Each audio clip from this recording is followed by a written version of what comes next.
কন্টিলেক্স ট্যাবলেটের কার্যকারিতা, কিভাবে খেতে হবে, কারা খেতে পারবেন এবং কন্টিলেক্স ট্যাবলেটের পার্শ্ব প্রতিক্রিয়া কি হতে পারে, এছাড়া গর্ভাবস্থায় এবং স্তনদানকালে এই কন্টিলেক্স ট্যাবলেটটি খাওয়া যাবে কিনা এবং এর মূল্য কত ইত্যাদি বিষয়ে বিস্তারিত তথ্য আপনাদেরকে জানাবো। তো চলুন ভিডিওটি শুরু করা যাক। হাঁটু, কোমর বা মেরুদণ্ড ব্যথার কার্যকরী একটি ওষুধ হচ্ছে এই কন্টিলেক্স ট্যাবলেট।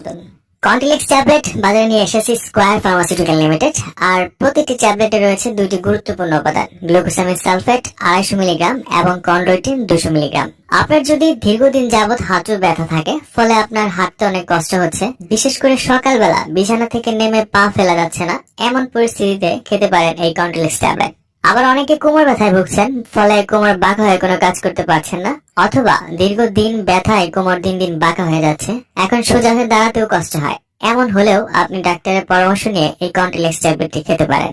এছাড়া অনেকের মেরুদণ্ডের ব্যথার কারণে উঠতে বা বসতে অনেক কষ্ট হয়। এই ধরনের মেরুদণ্ডের ব্যথায় বা শরীরের অন্যান্য স্থানে বাতের চিকিৎসায় খাদ্য সম্পূরক হিসেবে এই কন্টিলেক্স ট্যাবলেট সেবন করা হয়ে থাকে। এছাড়া রিউমাটয়েড আর্থ্রাইটিস, খেলাধুলার আঘাতজনিত ব্যথা, মাইগ্রেনের ব্যথা বা ত্বকের বিভিন্ন সমস্যায় এই কন্টিলেক্স ট্যাবলেট একজন ডক্টর লিখে থাকেন। তো শুধুমাত্র প্রাপ্তবয়স্কদের ক্ষেত্রে একটি করে ট্যাবলেট দিনে 3 বার সেবনযোগ্য এবং এই ওষুধটি অনেক সময় বিভিন্ন পরিস্থিতিতে 1 টানা 2 মাস পর্যন্ত খাওয়া লাগতে পারে। ওষুধের